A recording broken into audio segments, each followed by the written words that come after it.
Very warm good afternoon to everybody present here. There is a growing global consensus that disaster risk reduction, climate change adaptation, and sustainable development are linked to each other. Sendai framework for disaster risk reduction, sustainable development goals, and Paris Climate Agreement, if we talk about, they all share a common aim of making the development sustainable. Commitment to the goals and their implementation must become a global priority.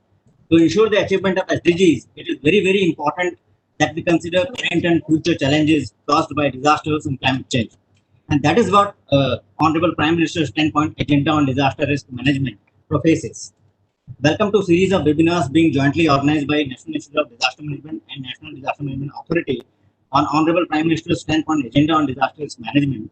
Today's webinar is on item number 1 that speaks about that all development sectors must imbibe the principles of disaster risk management.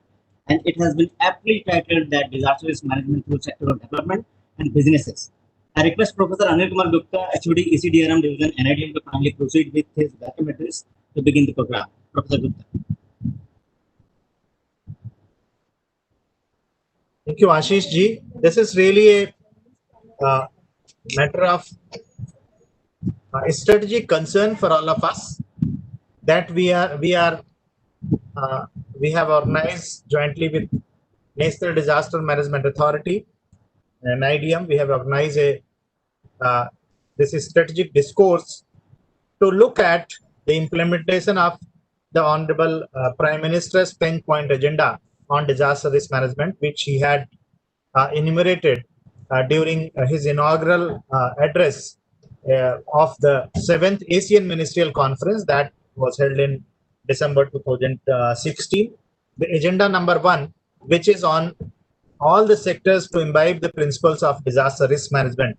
And that directly goes with also integrating the disaster risk management principles into design, planning, and execution of all the business sectors within the government and outside the government, and within the functioning of the administration at various levels, central level, state level, district level, and also on the same way in various entrepreneurship also. So this is probably one of the widest aspect of the 10-point agenda on disaster risk management. It is really a matter of our pleasure that the Honorable Member Ndma, Dr. Krishna Vatsa, is chairing the inaugural session, and he will be giving the inaugural remarks. I am very happy to share that the Director IICA, Dr. Shamir Sharma, is also here, and we have Dr. Ashok Jain from Niti Aayog. We have Shri Sandeep Pondrit ji, who is the Joint Secretary in Ndma. He is the Joint Secretary Mitigation. And beside this, we also have a number of other experts. And at this occasion, looking to this importance of this this theme, which is sharing on Friday, I request admin to please allow me for sharing.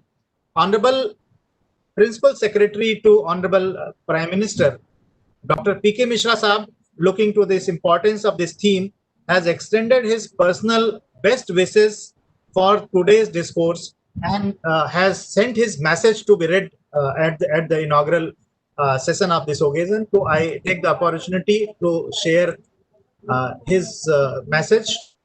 So P.K. Mishra Saab has conveyed to all of us that in his words, I am delighted to share this message with the participants of the webinar on PM's 10-point agenda on disaster risk reduction organized by NIDM and Ndma. When Honorable Prime Minister outlined the 10-point agenda at the Asian Ministerial Conference in 2016, he emphasized the need for pursuing the Sendai targets with a sense of urgency. The 10-point agenda provides a blueprint for infusing such a sense of urgency. The focus of this webinar, first of the 10-point agenda, calls for integrating disaster risk reduction in all development sectors.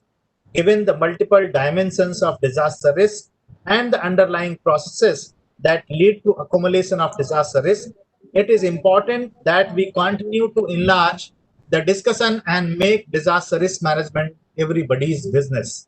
The ongoing COVID-19 pandemic has again highlighted that successful risk mitigation requires multiple development sectors to imbibe the principles of disaster risk management.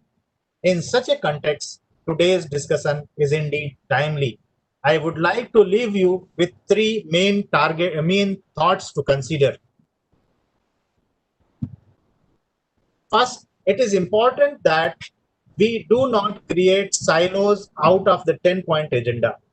After all, making development sectors risk sensitive, agenda point 1, requires that development decisions are informed by risk assessment, that is agenda point 4.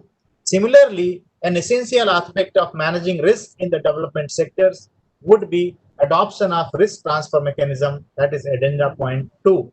It is all right to discuss each agenda point in detail. It is equally important that we take an integrated view of the 10-point agenda and do not make a mechanical exercise of looking at each agenda point in isolation. Second, it is important that we look beyond the webinars. We have a lot of hard work ahead of us. Although we would like all the sectors to focus on risk management, can we modify a few priorities? Can we identify a few priority sectors and commit ourselves to specific milestones and work in a single-minded manner to achieve them? If we truly want to enter the next generation of disaster risk reduction efforts, this work is absolutely fundamental. And finally, it is important to recognize that many development sectors have decades of experience. To some extent, disaster resilience, in an implicit way, is already built into them. For example, road designs take into account maximum rainfall expected. Power transmission lines take into account maximum wind speed expected. We must use existing good examples in the development sectors as a starting point and build on them. This will help us achieve greater traction and our efforts to upgrade risk reduction practices in development sectors will be most likely to succeed. This is an important area of concern for us, and through the collision of disaster resilient infrastructure, we have been championing this cause globally.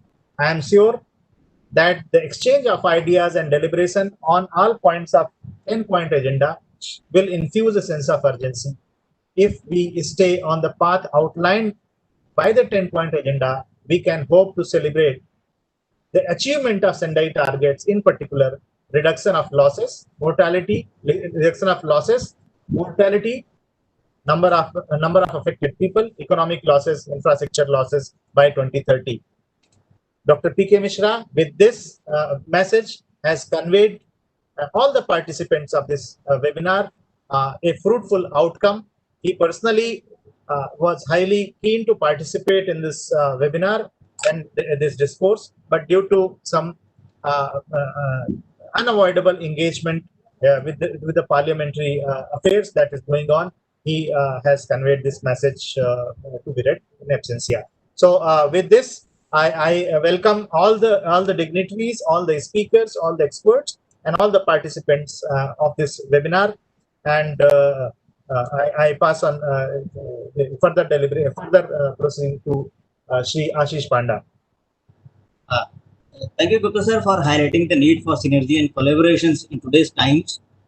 You rightly said that designing, planning, and execution of businesses are very important these days to put forth our dreams of becoming 5 trillion economy and achieving SDGs in all developmental sectors in times to come. With a positive and encouraging message from Dr. P.K. Mishra, Honorable Principal Secretary to the Prime Minister, we move ahead with our program. Now I request ED NIDM Major General Shri Manoj Kumar Bindal Ji, DSM, for his special address on this occasion. Bindal sir.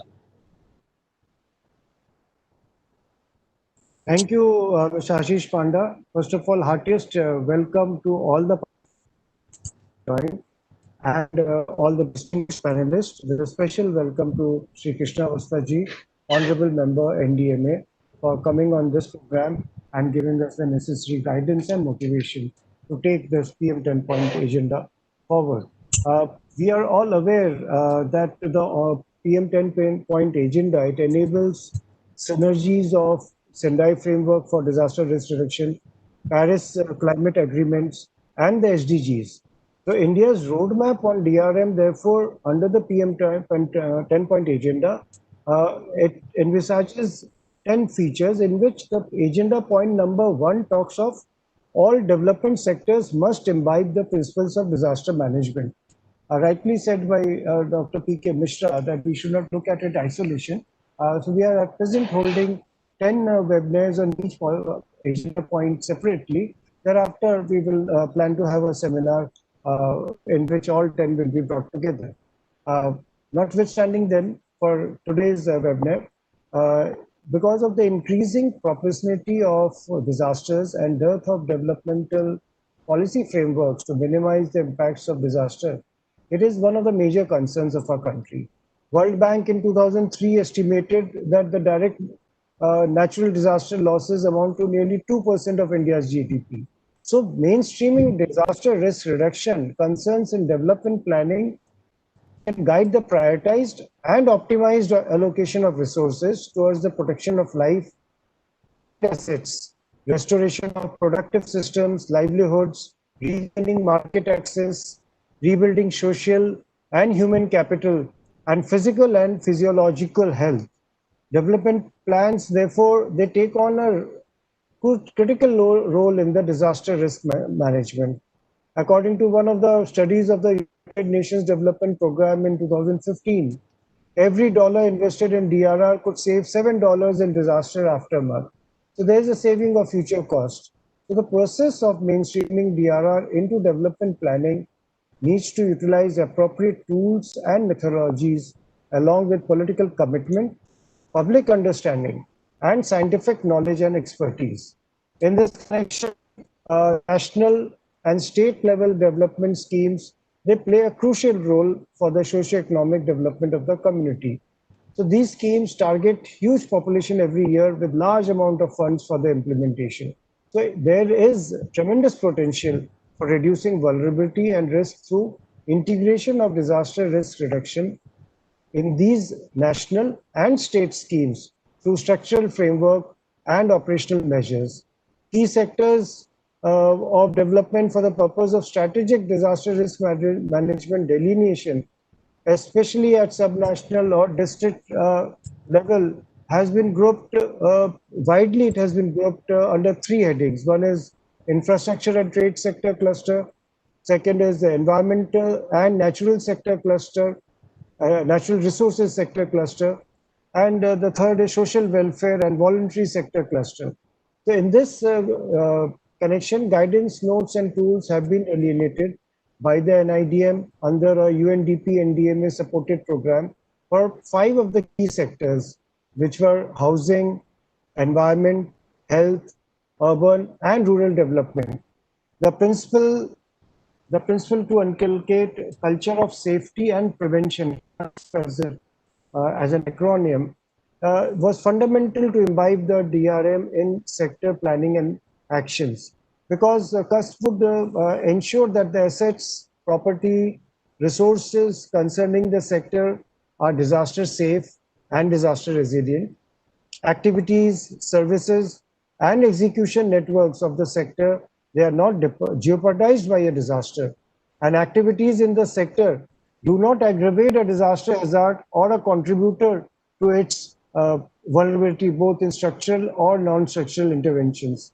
And activities and resources of the sector should help DRM and emergency response and also in other sectors. So there's a need to apply these principles in the developmental plans of all related development departments, agencies, boards, institutes, establishments, and projects, and so on. So there's a need to evolve or customize and apply approaches of sector hazard, risk, vulnerability, and capacity analysis, which we call as HRVCA, and prepare and implement disaster risk management plans as part of developmental or working plan for all its departments, agencies, or projects. Already, each ministry, each department has made, some of them have made, others have started the process of making their industry-specific, department-specific, ministry-specific disaster management plans, which will address all these issues. The integrated DRM also related assessments need to be looked into, like impact assessment, policy analysis, planning and appraisal decision for all schemes, whether they be central or state funded. Traditionally, India had been reactive in its approach towards disasters, with precious resource being spent on relief, rehabilitation, and reconstruction. Today, after a considerable and meticulous planning and a concentrated effort, a paradigm shift in the approach of the government departments and agencies, as well all stakeholders, including the community, the corporate sectors, and others, has brought about the paradigm shift has brought about a building a holistic capability for disaster management, which is a very good sign. The focus has now shifted to a balanced approach, including pre-disaster aspects such as disaster prevention, mitigation, preparedness, since it is felt that the appropriate mitigation measures can substantially, if not wholly, reduce the heavy toll of lives and property. The dissipation of developmental, industrial, and infrastructural gains, and the hard-earned socio-economic infrastructure is also looked into.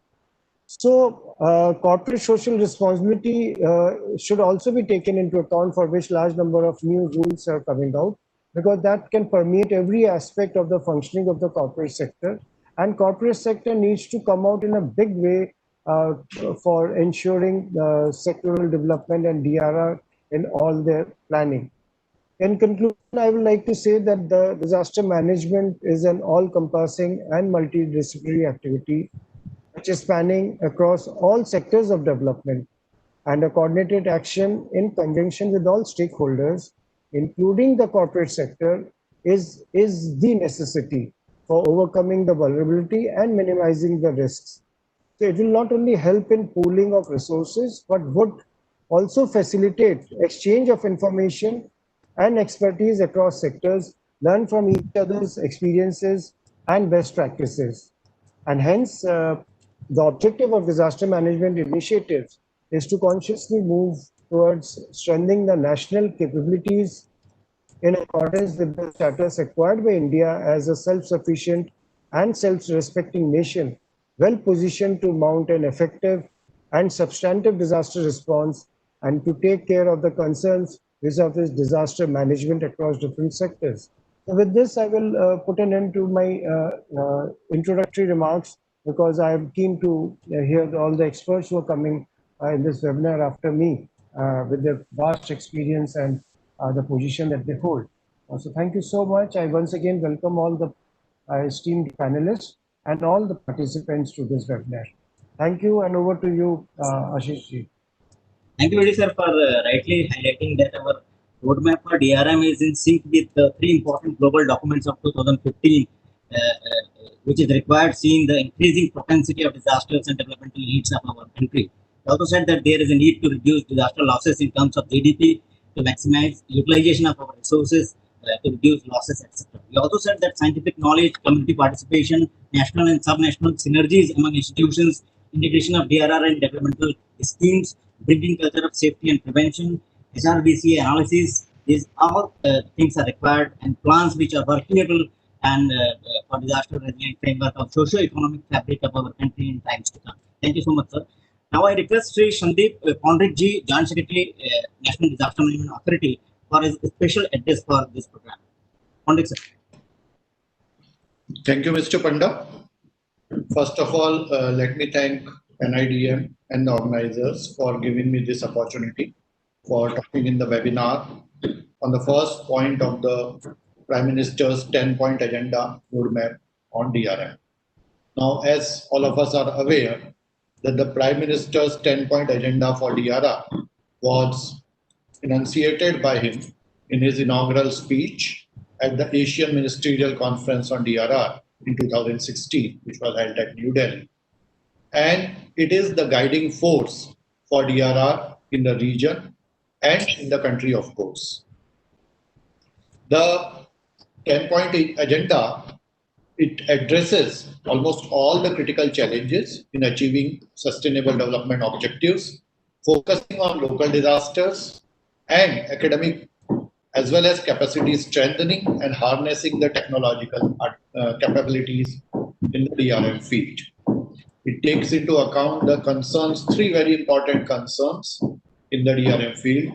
The first is the Sendai framework for disaster risk reduction, the Paris Climate Agreement, the goals set for that, and the Sustainable Development Goals. The first agenda point emphasizes that all development sectors must imbibe the principles of disaster risk management. That basically indicates that mainstreaming the disaster risk reduction, all development plans, policies, programs, and projects. I worked in the field in the state of Bihar during disasters and mostly floods. And what I have seen in the early years of my service was that the disaster management was primarily restricted to relief distribution after the disaster. Now, what the Prime Minister's 10-point agenda's first point says that approach to disaster management is to change. Disaster management is not restricted only to the disaster management department or the state disaster management authorities or the national disaster management authority. This disaster management approach should come into the main agenda of all the ministries, departments, as well as private sector. So it is not restricted to only government sectors or government agencies, but all organizations which are working in the country, they should cover this aspect whenever they are planning for a scheme, a program, a project. Disaster management should be one of the key criteria. Mainstreaming disaster risk management in development planning can guide and optimize allocation of resources towards the protection of life and assets, restoration of productive livelihoods, as well as regaining market access, rebuilding social and human capital, and physical and psychological health. As far as the development plans are concerned, national and state level development schemes play a crucial role for the socio-economic development of the community. As all of us are aware, that hundreds and thousands of crores of rupees are spent by the national government as well as state governments in various schemes. They may be in the education sector, in the health sector, in the infrastructure sector. But what the Prime Minister's first agenda point says is that all those schemes should cover disaster risk reduction and disaster management. So it should not be what Ndma or SDMA is doing on their own, but all ministries are doing. And there is a tremendous potential for reducing vulnerability and risk through integration of DRR in national and state schemes, through structured framework and operational measures. As far as the statutory framework is concerned, the Disaster Management Act of 2005, which was enacted by the Parliament in that year, it requires that every ministry and department of the state and central government will take measures for reduction of disaster risk, and they will make their own plans. Whenever they are making their disaster management, their plans, they will cover this aspect. The National Policy on Disaster Management, which was made in 2009, has also prescribed mainstreaming of disaster risk reduction in the developmental agenda of all existing as well as new development programs and projects, and incorporation of disaster resilience specifications in the design and construction of projects. The National Disaster Management Authority has been facilitating this process by issuing hazard-specific guidelines and thematic guidelines. The Ndma guidelines also envisage responsibilities and actions which may be taken by all ministries and departments as well as states and union territories. Mainstreaming DRR is also one of the main pillars of the National Disaster Management Plan, which has been updated in 2019 by Ndma. The NDMP focuses attention on building disaster resilience, not as a subcomponent of disaster-specific plan, but as an approach that must be tightly integrated into all development plans. At initial stage itself, the development schemes should be designed with consideration for a potential hazardous impact associated and incorporate measures for mitigation of the same. All the developmental schemes should be pragmatic, incorporate awareness of local population, and I think this is a very important aspect. Capacity building of local population is a very important component of mainstream DRR, because it is not only government or private agencies which can mainstream DRR, but it is also the local community, the volunteers, the non-governmental organizations, which are a very important part of mainstream DRR. On the other hand, we should also take the private sector on board, especially after the COVID-19 situation. We have seen that disasters affect not only government, but private sector, and the businesses and industries are affected by disasters. And if they incorporate the disaster risk preparedness or disaster risk mitigation into their plans, into their approach, then they will be in a better position to face these disasters, recover quickly, and continue the business. The business continuity plans are an important part of DRR for the private sector. I would also like to mention here another important initiative taken by the Government of India, which is the Coalition for Disaster Resilient Infrastructure. This coalition is a coalition of countries, multilateral organizations, academic institutions, and private sectors, at which this coalition has been promoted by Government of India. Until now, 18 countries and 4 multilateral organizations have already joined this coalition. This coalition will be working in the field of disaster resilient infrastructure, and mainstreaming DRR is in the field of infrastructure is one of the important components of its approach. I would also like to point out the 15th Finance Commission recommendation, which has been accepted by government, and which is the mitigation funds, both at national level and at state level. Now, as I mentioned earlier, that in earlier approach of disaster management of 2-3 decades ago, it was only mostly restricted to relief. Now the approach has changed and mitigation has come into the prime focus. And as per the recommendation of 15th Finance Commission, these 2 mitigation funds with substantial amounts of money are being created. The guidelines are in the process of finalization. And I am sure that all ministries, departments at state and national level, as well as other organizations, will use these mitigation funds for mainstreaming DRR into their approach. So in conclusion, I would say that of the 10 agenda points, perhaps the agenda point number 1 of the Prime Minister's 10-point agenda is most important, because it encompasses all the elements of the 10 points and it influences the approach to DRR in the country as a whole. With this, I would like to conclude my remarks. Thank you for giving me this opportunity. Thank you. Over to you, Mr. Panda. Thank you, Sandeep sir, for aptly highlighting the fact that the Prime Minister's 10-point agenda is the guiding force basically in the country for DRR, which addresses all the critical challenges, including local challenges, academic and research needs, and emerging challenges with respect to increasing disasters in our country. We also emphasize, sir, upon integration of all the mainstreaming ministries and departments and private sectors for DRM activities. Mainstreaming DRR into developmental schemes will optimize utilization of resources, reduce vulnerabilities, and prioritize our short and long-term goals towards becoming disaster resilient society. The government agreeing to the 15th Finance Commission that 20% mitigation funds will only help us in this regard. Thank you, sir. Now I request Sri Krishna Vatsji, IS and a member National Disaster Management Authority, for his keynote address on this occasion. Vatsa.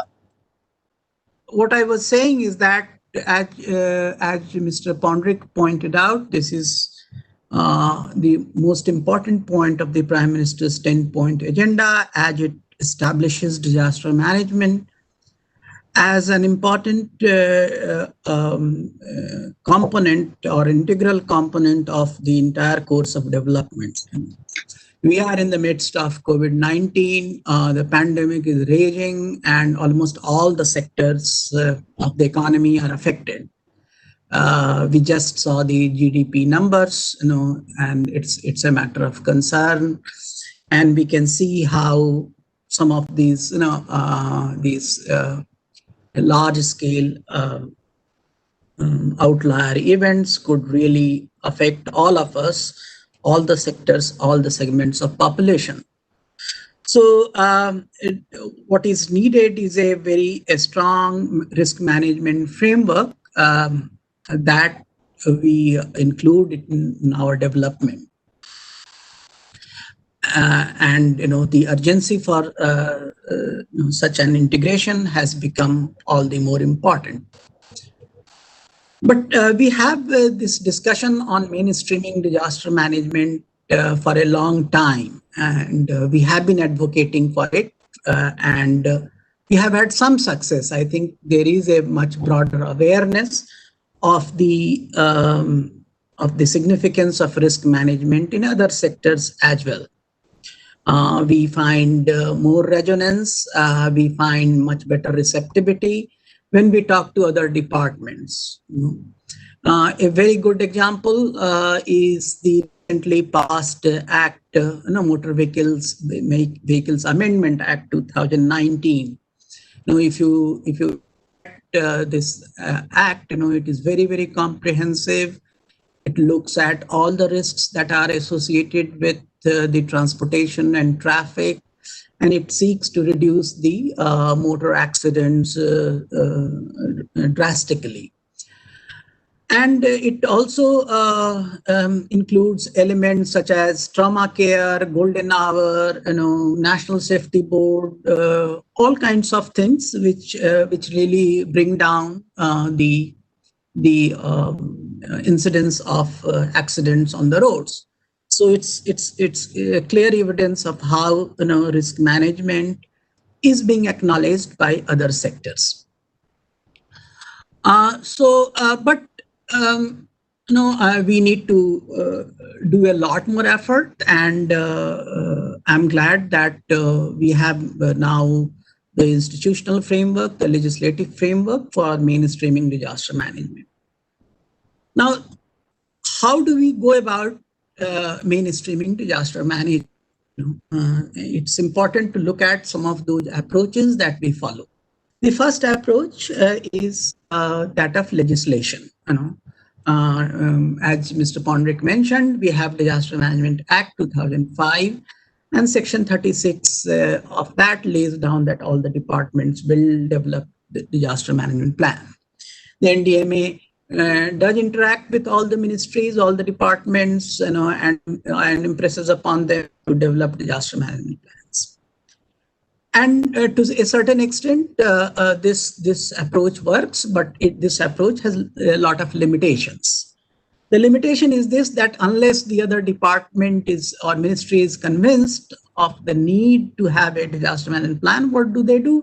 They prepare a paper plan and give it to you, and then you have asked for it. It is a legislative requirement, and here is a plan. So to some extent it works, but it does not really internalize the risk management culture within the department. So this is one approach, that of legislation. The second approach that we have followed is that of advocacy, how we highlight certain issues with other departments. And a very example of that is the enforcement of building codes and building bylaws, and how we have time and again advocated it with the Ministry of Urban Development and the municipal corporations and the local self-governments. To some extent, it has succeeded, and most of the municipal corporations have accepted the importance of building codes, and they have included it in the building bylaws. The implementation leaves a lot to be desired, and I think this is an area which requires much more effort. Coastal zone regulation, another area where we have some success and we still have some way to go. So the second approach is that of advocacy, again working to some extent, and it still leaves some distance to cover. The third approach is that of developing specific projects, and specific initiatives which seek to integrate risk management into development. Again, a good example is that of National Cyclone Risk Management Project, which is being implemented by Ndma with the World Bank assistance. This project has been quite successful in terms of improving the early warning system with the IMD. If you compare the early warning system which existed, say in around 2005 to the early warning system today, you would see a marked difference. And I think the technological upgradation that has taken place in the intervening years has really made a difference to our capacity for early warning system. So this is where various specific interventions through projects, through programs really make a difference. And I think this is one area of intervention that needs to be expanded further. And the fourth approach is that of the context of disasters. When there is a disaster, there is a much better receptivity. We have a context there, and when as an agency or as a sector, when we talk to the other sectors, we find that they listen much better. So, if there is a forest fire, then you will find that the department of the Ministry of Forest would be more receptive to the suggestion for forest fire management. Same is the case with oil spill, Ministry of Shipping would hear you more, or gas leakage, Ministry of Petroleum would hear you more. So it's very important that we seize the context and we then launch the initiative, and we pursue that with our full strength. So these are generally the four different ways in which we pursue mainstreaming. But what is required is this, that we need to be a little more strategic in our approach. We need to be a little more targeted in our approach. We cannot just go on approaching all the departments, all the ministries in an undifferentiated way. We need to have very specific strategy for each ministry. If we are dealing with, say, Ministry of Space, then we need to have a particular strategy. If we are dealing with Ministry of Defense, we need to have a totally different strategy. And if we are dealing with the Ministry of Environment and Forest, then we need to have a totally different approach. So one size does not fit all, and we need to be very deliberate in our approach to disaster management. And this is something that we need to learn. What we follow is that just a straight-jacketed approach, and at times it falls flat. We must recognize that the governance is, rather government. Government is not a monolithic, not a very homogeneous sector. Government consists of hundreds and thousands of entities. They are very disparate in nature, in their functioning, in their mandate and their activities. So it's not, though ideally it should be the case that the ministries and departments, they work with each other, cooperate with each other harmoniously to maximize the delivery of public goods and services. But in reality, it does not happen. What happens in the government is that it is a vast arena where all the departments, all the ministries, all the agencies, they compete with each other for influence, for resources, for power, and for their sphere of functioning. So it is a very competitive arena. In this competitive arena, if you want to be successful, if we as a disaster management sector want to be more effective, more impactful, then the thing that we do is to be more strong and more resourceful so that we can exercise that influence. If as a sector we are not so strong, we are weak, we do not have the resources, we do not have the technical capacity, then it's unlikely that the other ministries, other entities will listen to us. So what is more important is that the stream of disaster management, there is no mainstream. There are several streams within the government that are competing for greater success. So our own stream of disaster management becomes wider and wider, so that we touch with others and we influence others. So the first imperative is that we should be more resourceful and we should be much stronger institutionally. The second thing that we need to do is to identify some low-hanging fruits where we can be successful, where we can get some quick results. So there are certain ministries which are our natural allies, and there we can get much more success, much more better results. Say, for example, Ministry of Environment. It's a natural ally, and we need to work far more closely with them. This Jal Shakti Mantralaya, it's a natural ally, So if we work closely with Jal Shakti Mantralaya, I think we can get much better results. So it's important that we identify those partners where we have a much greater facility, we have much better ease of access, and where we can influence that, and we should have that sense of discrimination. So, and the third is that as a sector, we need to set up facilities and financing mechanisms which promote mainstreaming. And this is where, what Mr. Pondrick mentioned, a facility like CDRI is extremely important. It promotes infrastructure resilience. So if you want to take up a stormwater drainage in Patna following the floods last year, I think something like CDRI would be helpful.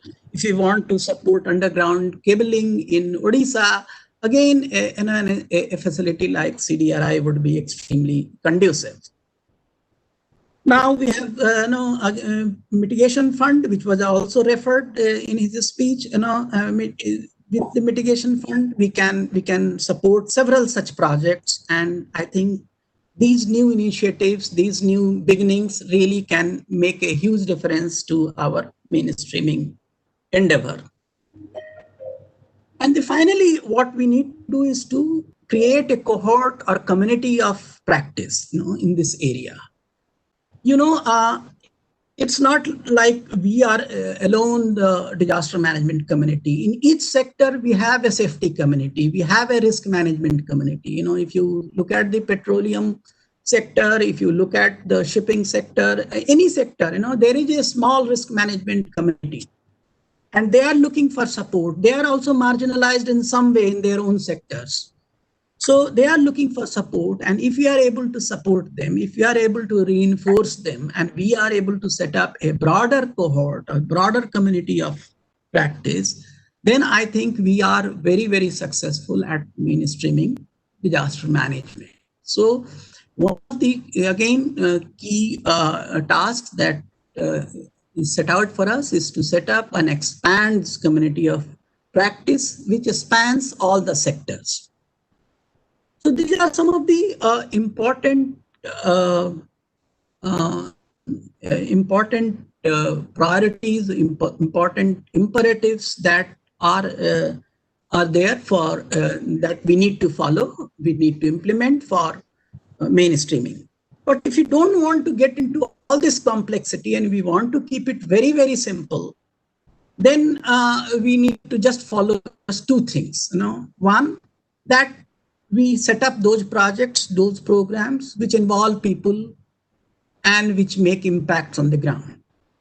Now, once we start involving the people and making impact on the ground, you would find that several other sectors, several other departments, ministries, they join you. I mean, see, I will just give you an example of say SHGs, self-help groups. Self-help groups are generally badly affected by floods. And if you just help this SHGs which work on the ground, which promote livelihoods on the ground, what happens? We are impacting the finance sector by helping the SHGs. We are impacting the livelihood sector, and we are impacting the gender sector or the women's empowerment. So through just one act of working with the SHGs, we are actually expanding ourselves in several directions and making the risk management so visible. So it's a very simple approach, but it's a very powerful approach, and it really makes a huge difference. And we can take similar initiatives. Say for example, we just do skill training after disasters. Again, this is a skill training. A lot of people need employment support. So is skill training, employment, livelihoods, again, youth welfare. So there are MSMEs. There are so many dividends, that flow from this initiative.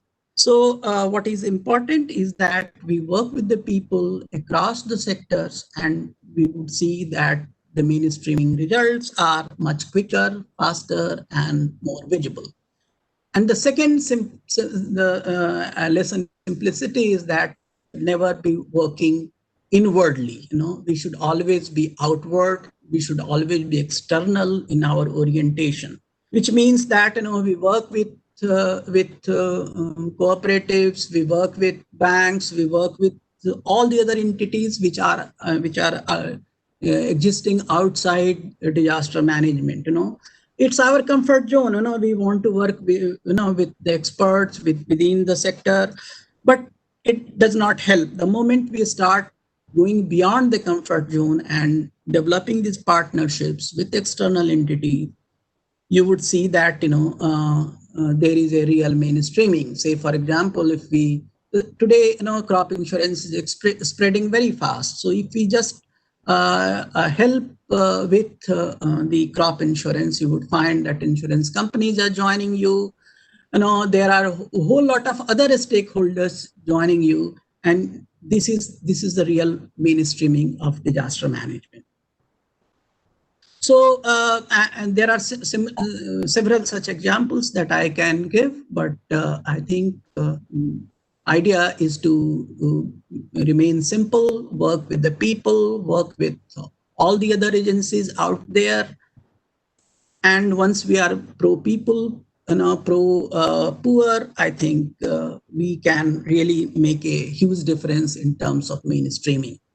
So this is what I have learned of mainstreaming. It's a difficult undertaking, but at the same time, it could be very simple if we want to do so. Thank you very much. Thank you, sir. You highlighted the lack of internalized DRM approach in our ministries and departments as far as the preparation of disaster management plan as of now today in our country that is existing. You said that enforcement of existing regulations like building codes, etc., the implementation needs more efforts than we need to work in the area of coastal zone regulations as well. And developing specific projects like NCRMP, the success stories should be replicated elsewhere so that more of early warning systems and technological upgradation will be there so that they can make a particular kind of difference in times to come. Then there is a need to understand context of disasters, you said, or better receptivity. We need to be more targeted with more specific strategy in our approach. One size does not fit all, you said, and sector-wise our approach and dealing pattern should be different. We should be more resourceful and institutionally stronger. We should go for quick results with our national allies, facilitation and providing finances and bringing in broader community support, skill training, livelihood, addressing gender issues, These all things are very much important as far as we have to go for disaster resilient society in times to come. Thank you, sir, so much, sir. Now we begin with our technical session. It is in the form of panel discussion. We have with us esteemed panelists to discuss various sectoral aspects of DRM with respect to item 1 of Honorable Prime Minister's 10-point agenda on DRM. I invite Dr. Sameer Sharma ji, who is the Director General of IACA, as our first panelist. IACA deals with the entire ecosystem of corporate affairs, life and death of companies, focuses on independent directives, corporate social responsibilities, business and human rights, financial reporting and technology, insolvency, advocacy of regulators, etc. Sir is going to speak on the role of corporates and businesses in DRM, that is business sustainability and continuity. Dr. Sharma.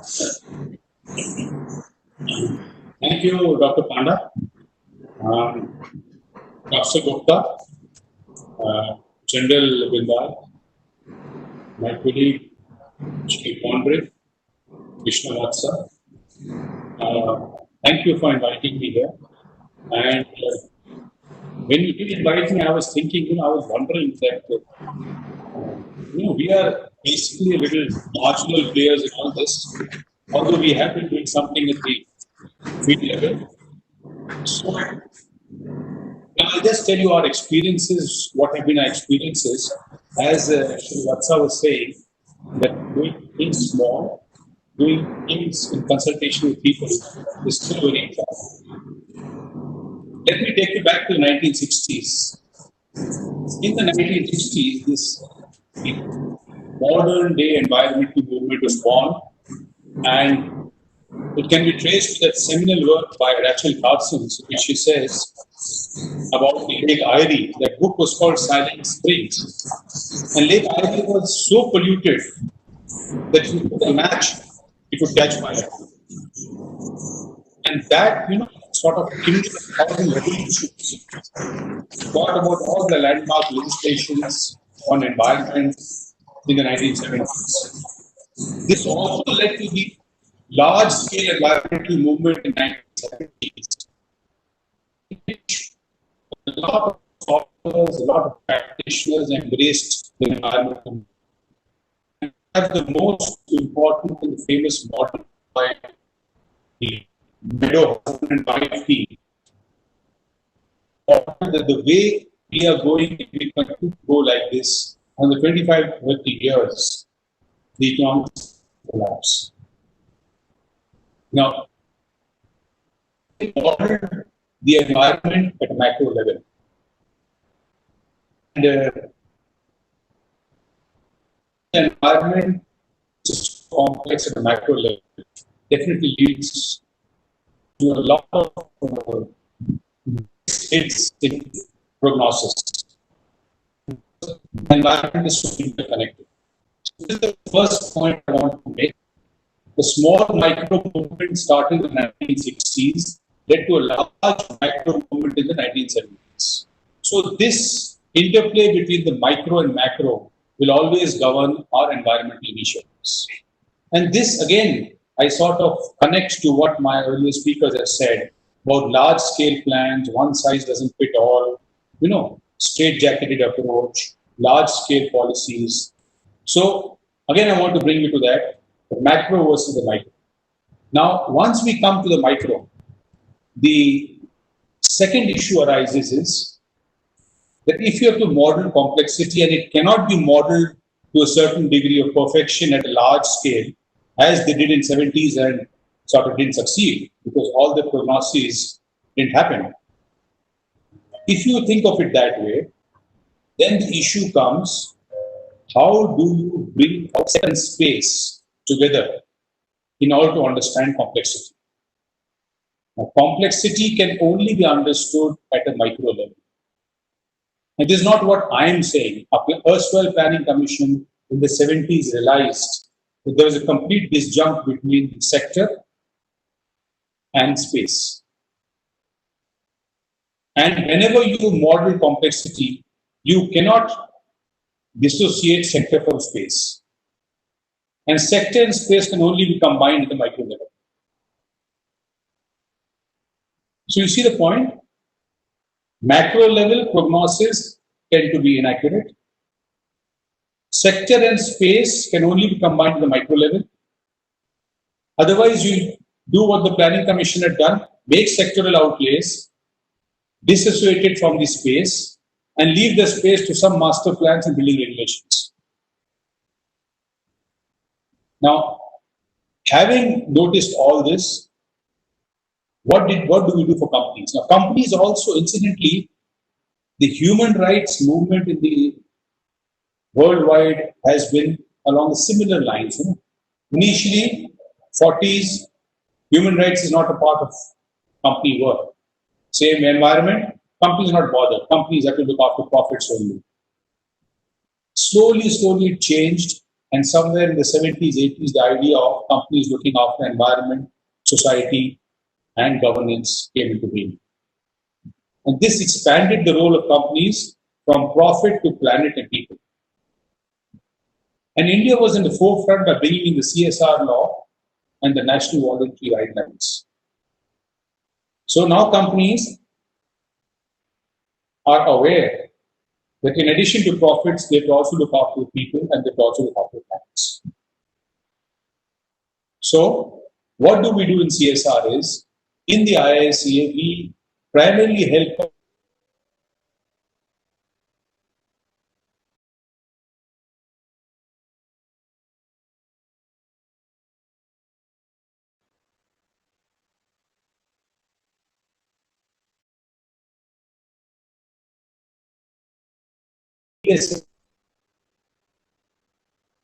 impact assessment, we link the indicators to these sustainable development goals.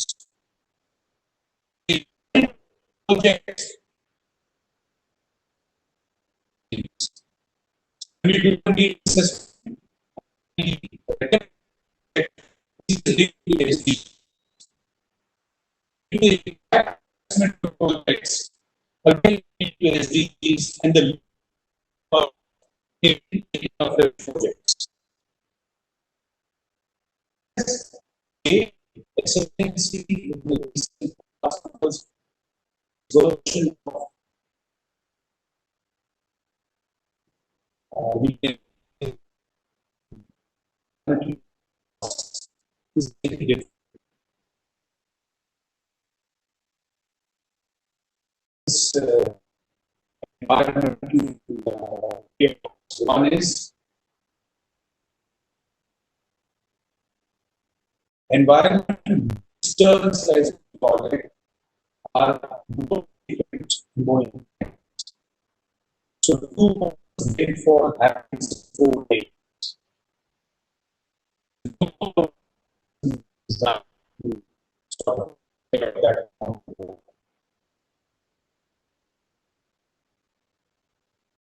No longer can we depend only on rescue unless build these projects from low infrastructure or the economic project take care of what we unleash.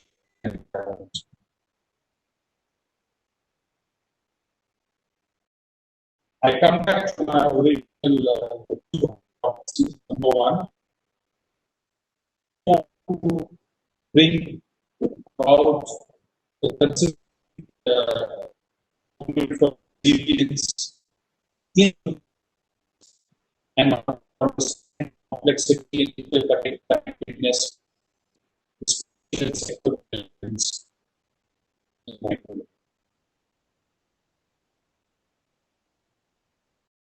So to understand complexity, go to micro level. When you design projects, include the details into the projects. Otherwise, you simply doing just to really control the operations. We're going much more because of the density frequency of environmental changes.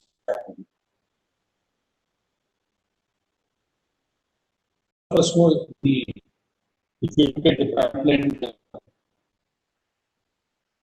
statement of sustainable development, way of simply means you have to get your trade-offs right between what we call needs, the economy, environment, and and this is even challenge. Follow a model which is environmentally intense and with the compound and more concerns about equity, even bigger challenge. Our area will be different of the challenge. It should be way in which all our programs we are doing years after at the local level, at the national level, we put this component of just forward. We can call it this billion initiatives, billion UPs at the small level.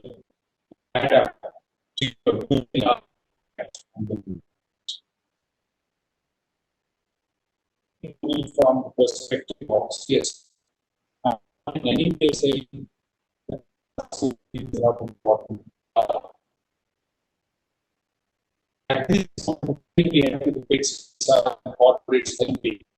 That is the most the fast way of about change. Thank you, Dr. Sharma, for highlighting your experiences of IACA.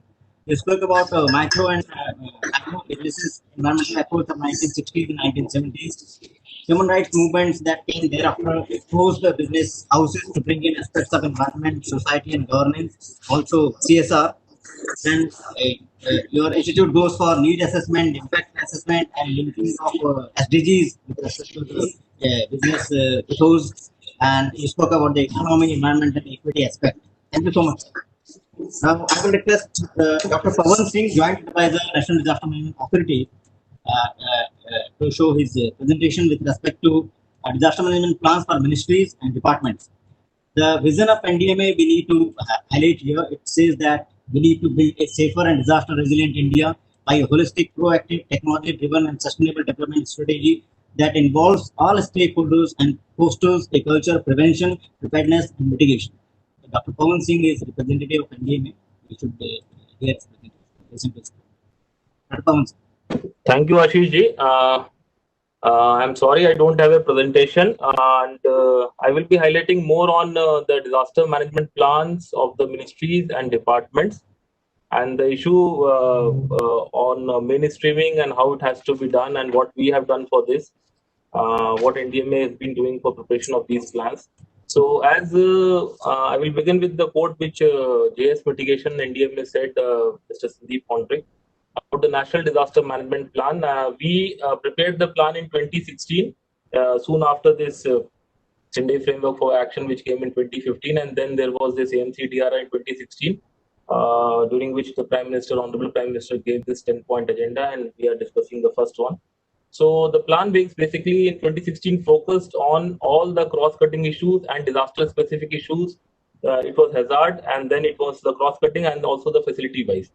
And there were a lot of many issues which were brought in from the role and responsibility matrix was prepared, and it was divided accordingly with the nodal ministries, with the ministries which will be taking a lead role, and also the ministries which will be taking an associated role in fulfilling those points. And simultaneously, another column was prepared, which was for the state governments and the state other machineries, and for the state SDMAs, other departments of the state government, how they will function, what actions they have to take. So this plan was prepared in 2016, and it was widely acclaimed, and everybody appreciated the national plan. This plan was revised in 2019, and in 2019, the basic difference from the 2016 plan is that in 2016, we had 11 hazards for which the entire planning process was done. And in 2019, there are 17 hazards. And then 3 new chapters have been brought in, that is mainstreaming DRR, inclusive DRR, and also coherence. Like coherence, our member Shri Krishna Vatsa also spoke about coherence, and other experts also spoke. So coherence basically it talks about SDGs, it talks about SFDRR, all the 4 priorities and 7 targets, and then basically focusing on 3 goals of SDGs, that is 1, 11, and 13. And then it also talks about the COP21 specific agendas which pertain to disaster risk reduction, be it in the field of early warning, improved early warning system, or transfer of technology, or other issues relating to climate change impact and how to reduce the severity and also the impact. So this plan has been devised, and the 3 new chapters have been brought into. The same role responsibility matrix has been prepared, and the 4th dimension has been added. And we have divided this into the 4 priorities of Sendai with understanding risk, then investment in structural and non-structural measures, then third and second and third, and 4th one is for the community and capacity building measures. And another dimension which has been added in this plan is for the climate change interventions which can be done in respect of each of these issues. So Ndma till date, Ndma was formed in 2005, soon after the DM Act came into existence, and till date we have issued 30 national guidelines. They are into disaster specific guidelines, into cross-cutting issues, and also into facility specific. So these guidelines, they enlist many action points for all the stakeholders, be it nodal ministries or departments or the state governments. So all these action points have been brought into the national plan now. So, and in a role responsibility matrix, a certain new additions, certain new things have also been added. So this brings down to 2 important aspects. One is the national plan, which has been prepared and issued under Section 11 of the Disaster Management Act, and then we have the national guidelines, which are issued on disaster specific and cross-cutting issues. Then if we take both of these, so the disaster management plan under Section 37 of the DM Act has to be prepared by each central ministry and department. Here I would like to clarify one very important aspect, because I have been observing these DMPs from a long time, and what I have seen is that few times it is misconstrued as a crisis management plan. So I would like to emphasize here that though every disaster originates from a crisis, but every crisis does not culminate into a disaster.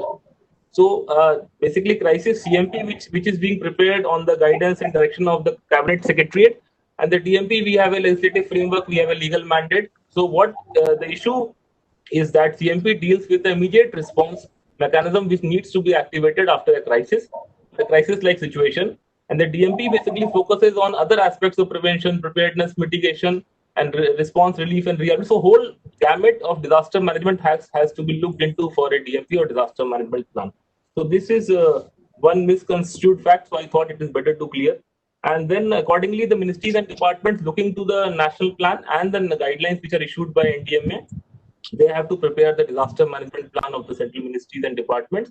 And the national plan also is divided into short, medium, and long term. The 3 milestones have been given. Accordingly, they can devise. And both these 3 international frameworks for SFDR and SDG, they also culminate at the same period of 2030, and they also have the similar timelines.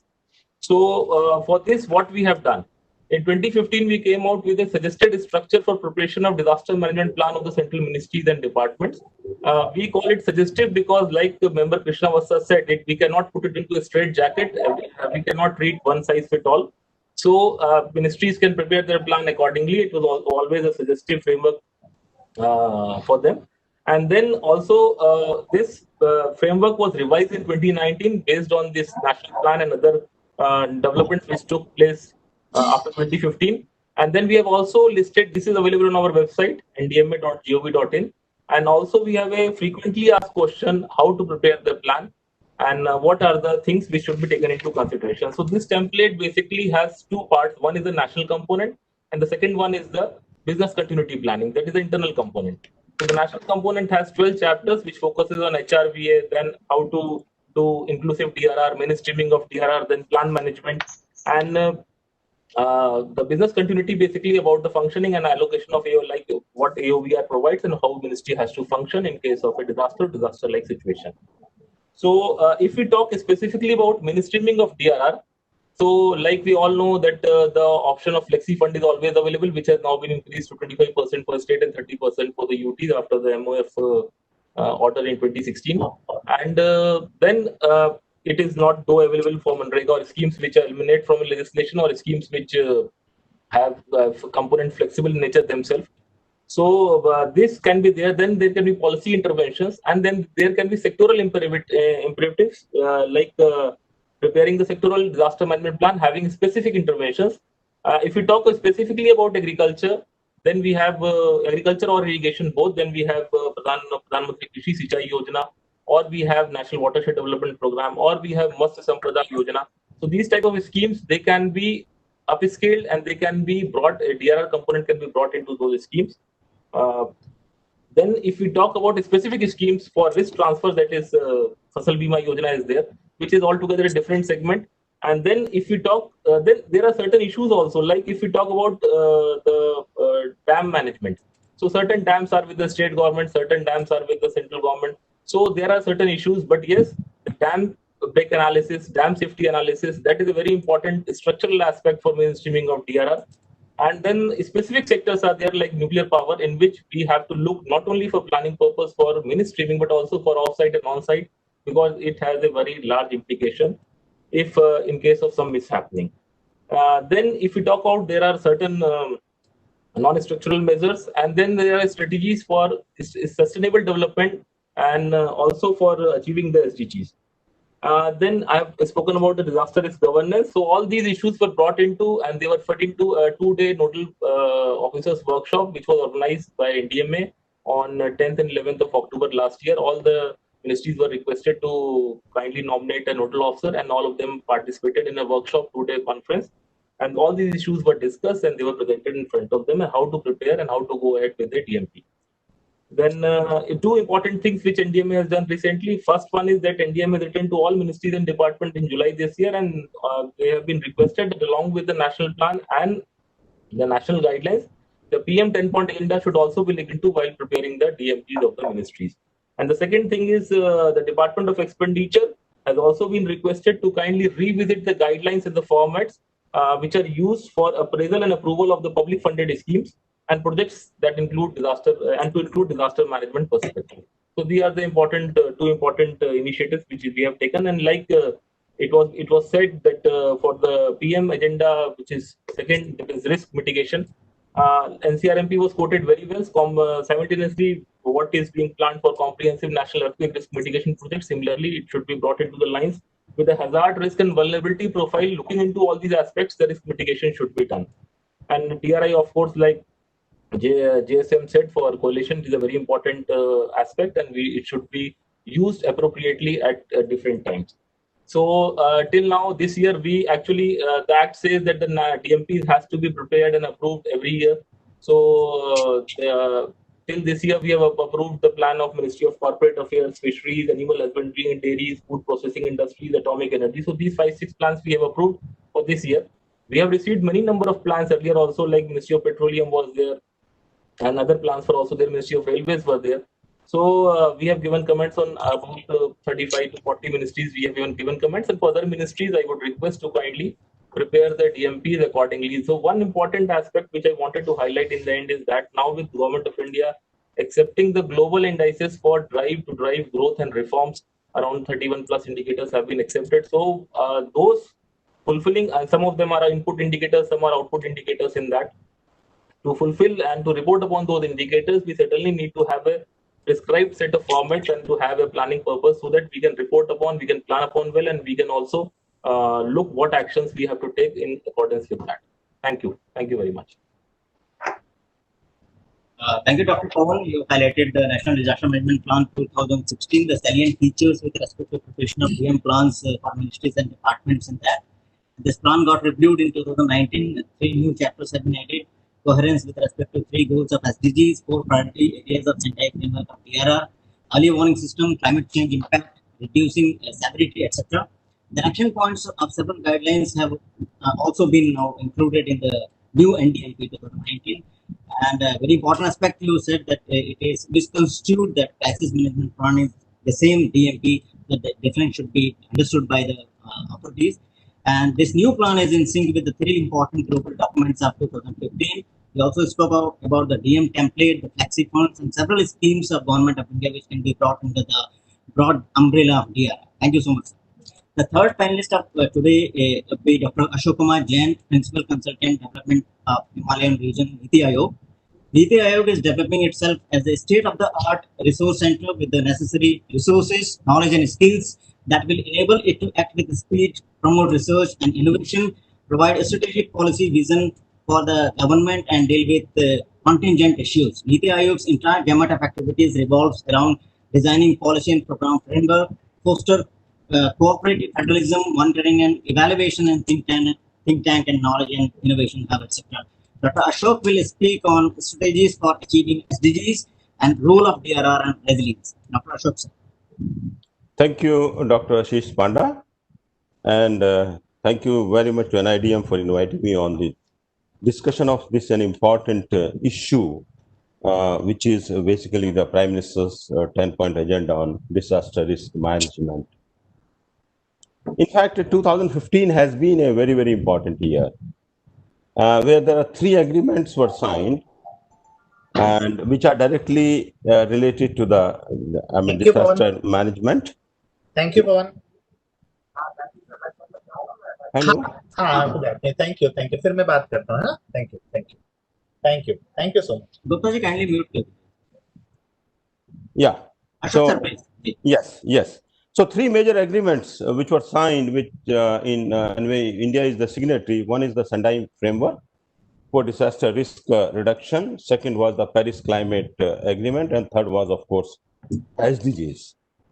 And all 3 have set a very good agenda, in fact, and all 3 talks about the disaster risk reduction, disaster management. All these are quite important. Now, if you know, you see the Sendai framework, which our earlier speakers have talked about this one, and it lays greater emphasis on the environmental aspects by strongly recognizing the implementation of natural resource management techniques. It also gives an emphasis of shifting the focus from disaster management to disaster risk reduction. That is something very, very important. I mean, disaster risk reduction is important because disaster management we talk after the disaster happens, but if we built the disaster risk reduction in our plans, as our early speakers have talked about, it is something very important. Now, climate, Paris Climate Agreement, which talks about the safeguarding the planet, promote sustainable human development, and build more resilient and equitable world for all. So this talks about that. And incidentally, the SDGs, which were signed in September 2015, which also talks about the transforming our world, that is 2030 Agenda for Sustainable Development. This is the main theme of the SDGs. And it has basically 3 dimensions for the sustainable development: was in economic, social, and environmental dimensions. And all 3 dimensions are important, and in which, in fact, we have to really embed the disaster risk reduction so that we can make the programs more sustainable and we can bring more happiness on this earth and on this planet. In fact, the main issues of the principles on SDGs, and also what the Prime Minister had talked in the 7th Asian Ministerial Conference in 2016, are virtually the common. What the Prime Minister said, that all development sectors must imbibe the principles of the disaster risk management. That's one thing. Second thing, risk coverage of all. That is, cover the people, particularly the vulnerable people, the poor people, women, destitutes, by various, insurance programs, and not only the insurance program, but for food security, drinking water, sanitation, etc., etc. Then leverage the technology. Leverage the technology, maybe for communication or for other, basically the risk management.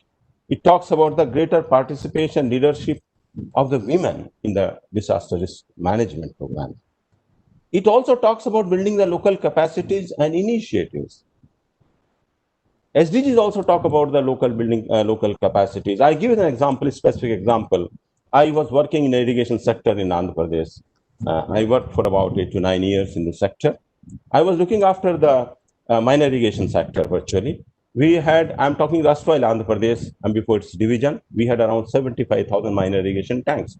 And during particularly the cyclone months, November and May, actually, we used to, whenever there used to be cyclone, particularly in the coastal Andhra Pradesh, all the minor irrigation tanks will get fill up to the brim. Now, we used to have the meetings with the railway ministry, local, South Central Railways top officials. Then we and had a meeting with them that which are the tanks which are directly affecting the railway lines. At least the tanks which are within 1 kilometer of the railway line. And we had built up such a good system that local sarpanches, or pradhan we call here in North India, they used to inform immediately the nearest station master of the railways, as well as even the gangman of the railways, when there is a tank gets filled up, so that they can estimate whether the train that particular time should run on this particular railway line, or that can be stopped for some time and can get diverted. It has helped a lot for controlling a lot of mishaps and a lot of accidents, particularly during the cyclone months. Similarly, I give another example. I worked in Andhra Pradesh, mostly in a region called Rayalaseema region, which is a highly drought-prone region, a district called Kurnool. So droughts, the droughts are the deadliest, actually, the disaster out of the four, that is earthquake, flood, etc. So that actually, this is the deadliest.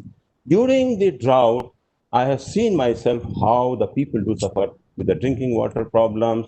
Even the animals, cattle don't have the proper, fodder. We harvested a lot of fodder, a grass called, in fact, Sympopogon grass, actually Sympopogon coloratus, it's the botanical name, and it's found in the Alamala forest. In fact, we had harvested a lot of grass, gave the molasses and urea treatment, and supplied to the animal husbandry department.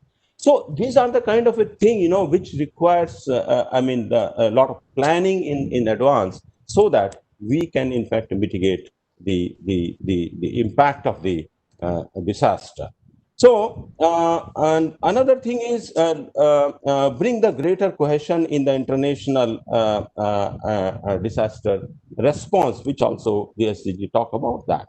So the SDGs, if you see that we have 17 SDGs, 169 goals, and as our earlier speakers have also talked about some particular SDGs. Now, since I was dealing this subject for a long time, so like SDG 1, I'm talking those particular SDGs which directly have a relationship with disaster risk reduction or disaster management. There is SDG 1, which talks about the no poverty.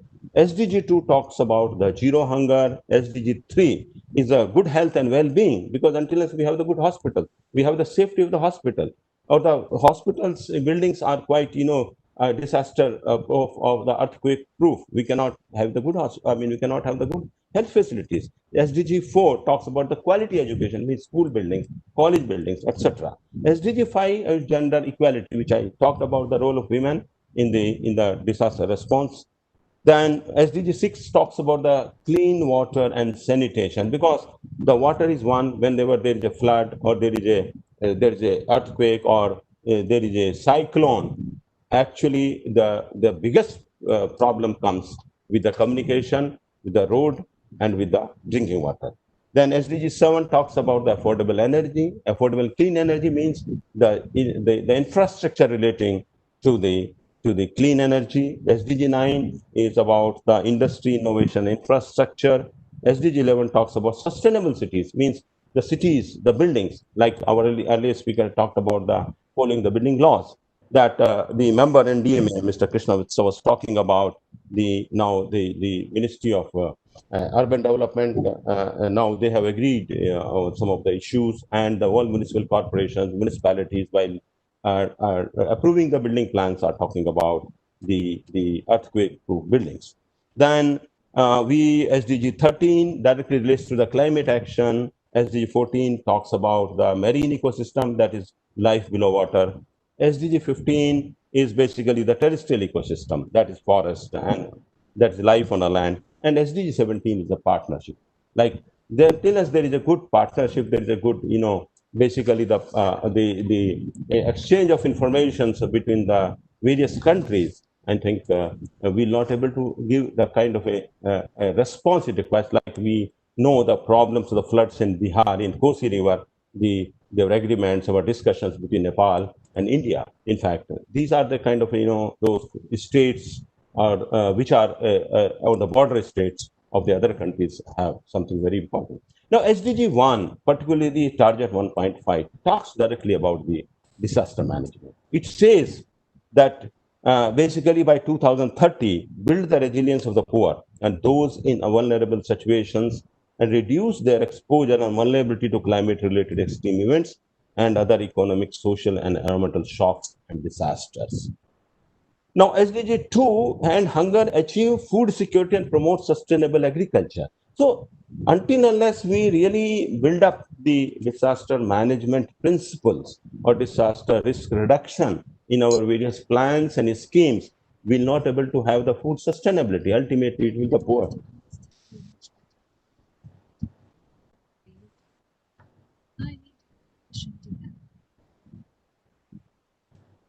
I don't know, there was some problem. No, sir, kindly continue. Okay. Okay, I was getting some voices.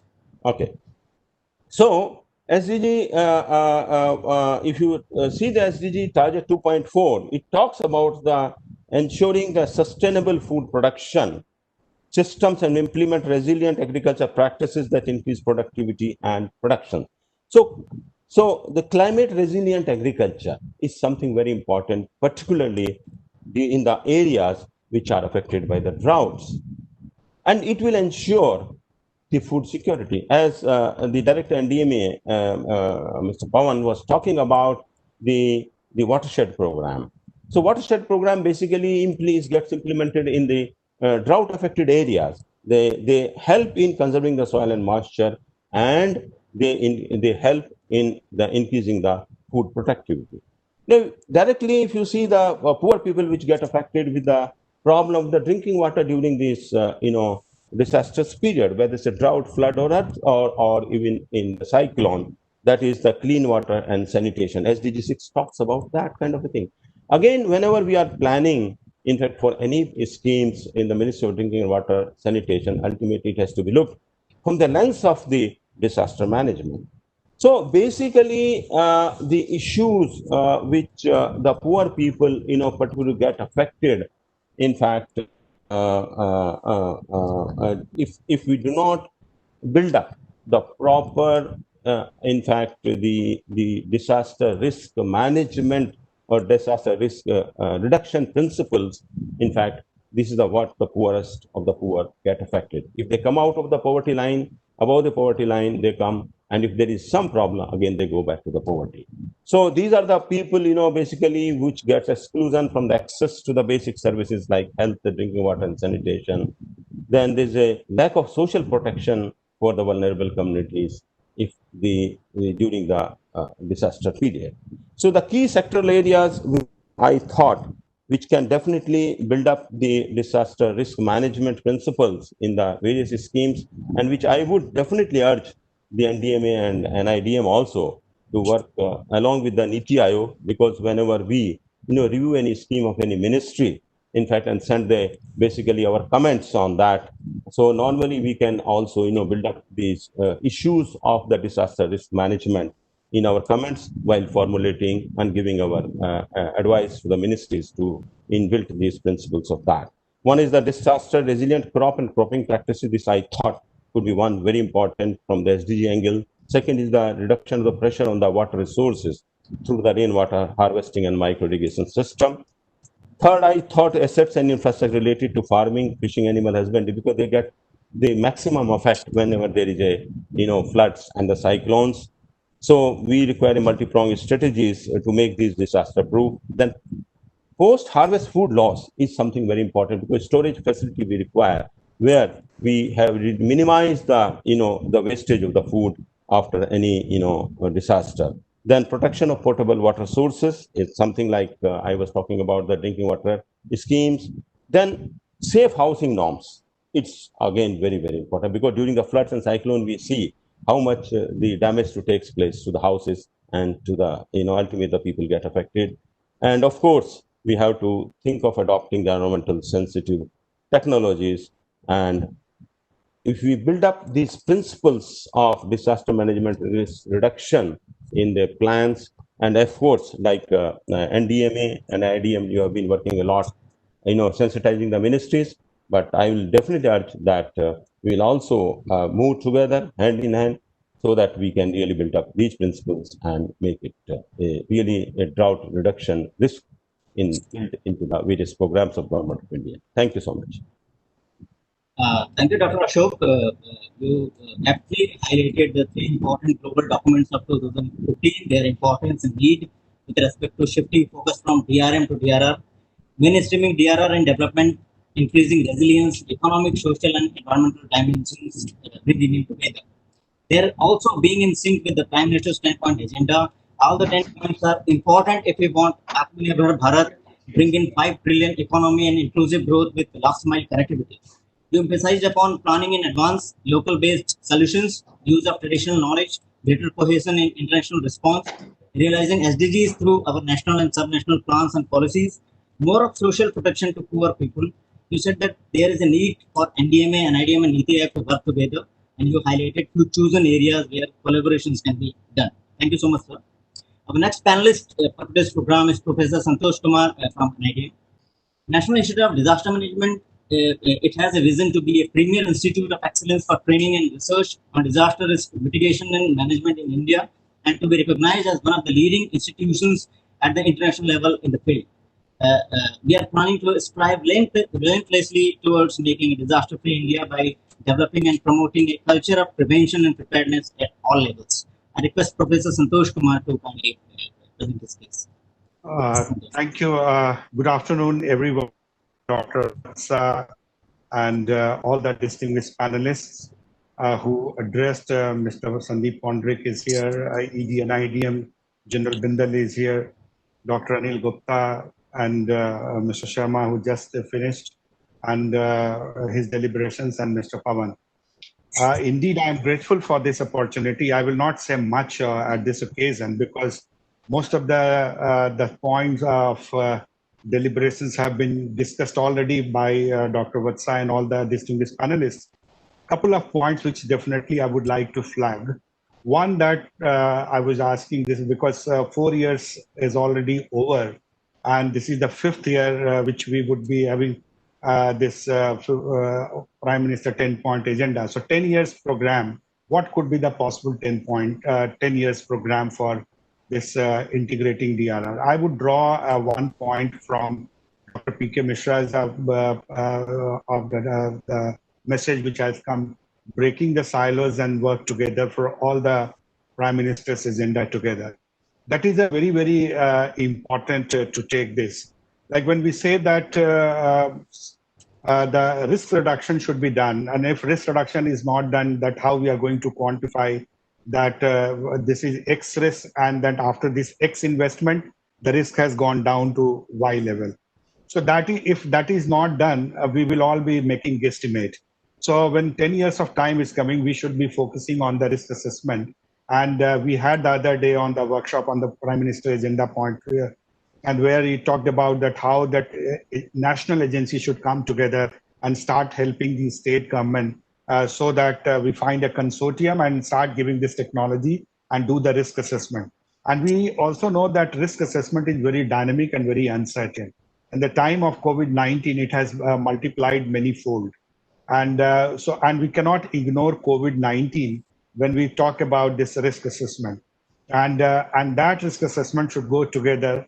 Like in India, we say that we see COVID-19 itself has crippled our economy, our confidence, our family system, our cohesiveness.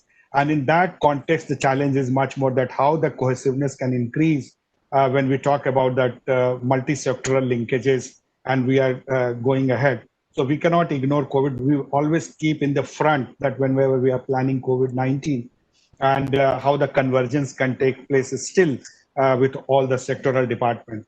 The third important thing when we are talking about who will do this, we have a national ministries and the departments. Is it their responsibilities to mainstream the DRR, or it is also the state departments? They are where everything is happening, state, and then go to the panchayat level, the 3 tiers of governance. How this governance can be activated where we are talking about disaster risk management, integration, everything, because we breathe every time this disaster risk management because we are working in this area. But whether the similar kind of a conviction is there with the agriculture department, or maybe the other animal husbandry department, or the corporate affairs, or women and child department, and so on and so forth. So we have the national plan already in place. The instruments which we have already, the national instrument, we have a national plan, we have a national policy, we have a national act. So how these three things could be taken to the various departments? In 4 years, we have not been able to hammer that to the departments and ministries of national government. Similarly, we have to develop a mechanism so that we can go to the state level and down to and then we have to see that who owns the budget. Budget is like the development budget is largely with the national government, that is in the centrally sponsored scheme, and then you go to the state level, and then you go to the district level, and to the like Kerala, 60% of the budget is controlled by development budget by the panchayat. And with panchayat, we do not have any mechanism or risk reduction. How their capacity is not built, will not take. It will be a pipe dream again. So what Honorable Prime Minister has said, that these are the things to be taken on the ground, and that ground mechanism we need to draw. So this is the time I would recommend. Who is looking into that? That 4 years happened. X department has done, Y department has done at the national level, state level. What kind of a mechanism which we have drawn, where we can understand, and we're drafting that, yes, X has reached here and Y has reached here, and this department is lagging behind, they need some support. And so that support is to be provided by the concerned agencies with that national pool resources. The fourth point which I would like to highlight in terms of the public institution, the PSUs, then the private sector, then the civil society, and they operate at all levels. So that we need to integrate, while DRR integration, we are saying, that again, we need to mechanism. What are the mechanism? What should be the process? And who will steer it? And then that steering, then so that we have a kind of understanding that we are moving in the right direction. Another point is, which I would like to mention about that agencies, like we said that NRSA, ISRO, GSI, IMD, NIDM, Ndma should come together and make a review that if they are committed for risk assessment, some departments should take the lead and go for the risk assessment to the down to the that level. But we also, that what is the major dent which has happened until recently, we were having this expenditure-based allocation. So any states who are having larger expenditure in the post-disaster scenario, they used to get the larger chunk of the central relief money in the NDRF budget or SDRF budget. But now, first time, we have talked about the risk index base. So this is a good dent which probably help in that. But idea is to that, can we say that if any state getting larger expenditure, that could be a bad indicator for the getting the grant of that. Because if you keep having the larger grant on the infrastructure and you keep getting that money, then probably will not have any incentive for go for risk reduction. So that we need to look at. I'm just saying as a out of the box that whether it's possible in the political economy or not. That is another thing. But the idea of the entire challenge in terms of the building law, when we say that who should be doing and who understand better, many examples came that women leadership. Honorable Prime Minister is also third point agenda is women leadership, where we can bring those leadership who can strive for risk reduction. Dr. Vatsa said that one of the things which can see in the microfinancing, but we can see that how the SDMAs are placed in India. In Ndma, SDMA, DRM, you hardly find any women who are championing the disaster risk management. So what I'm saying is that we need to look at the institutions also and the institutional arrangements also at the time of when we are thinking of implementing the Honorable Prime Minister's point. Another thing which I would like to mention as a kind of the importance of Mr. Sharma has already highlighted importance of Niti Aayog. That is very, very crucial. And how that Niti Aayog should get into the mainstream in itself. Because we say that probably whether this is associated with the mainstreaming or not. So Niti Aayog role, and similarly in the state planning has to be brought into the board. The state planning department or secretary planning should be brought into this as a kind of a DRR engagement. So we need to break. And the last point which I would mention, we have all the DM plans, state disaster plan, national DM plan, and also the local district disaster management plan. We hardly see that how disaster plans are actually getting executed. So NDM plan, national disaster plan, then the state plan, and also that the district level plan, how that is getting executed. Some mechanism should also be devised at the national level, district level, and also at the state level, and panchayat, of course, that is there. So I wanted to mention here, and like we say, the damage assessment, every disaster happens, and then see the 60 to 70% is happening to the housing sector. So how that housing sector, even the building by laws is there, but nobody is implementing. So what kind of a mechanism which we can bring into the housing sector? We need to focus more on the process. Now it is the time to do for the process. We had enough knowledge, we have the enough concept, and enough directions has also been given. We have the instruments also. Now the idea is to how to take it to the process of execution. That's the point which I wanted to highlight from an idea. Thank you very much. Thank you, Professor Santosh. You actually highlighted that 5 years of Prime Minister's 10-point agenda has already gone, and we need to break the silos and work together. That is very, very important. By the end of 10 years of these 10-point agendas, we should be in a position for quantification of risk assessment and reduction. Multi-hazard approach is the need of the hour, and that is why multi-sectoral approach is required. Now, who is responsible for mainstreaming? As you said, we need to activate 3 tiers of governance. Convergence among department is also required. We have national plan, policy, budget, everything we have. There is a need for a mechanism to bring plans and policies to the ground level that has to be brought about. Thank you so much, sir. Last panelist for today's program is Professor Anil Kumar Gupta, Head of Department, ECDRM Division, NIDM. I request Professor Gupta to speak on sectoral business resilience and recent experiences of NIDM. Professor Gupta.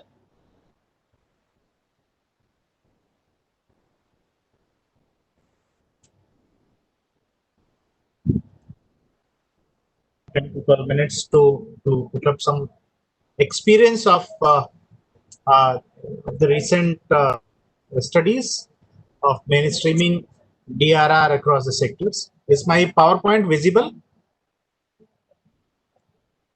Yes, it is visible. Yes, sir. Thank you, sir.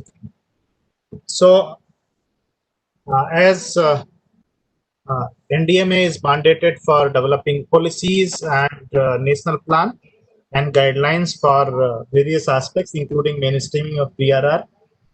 NIDM is mandated for providing policy planning support to various sectors, various department of the government at central level, and also help the state governments in various dimensions of policy planning, besides being a think tank on various aspects of disaster management in the country and capacity building.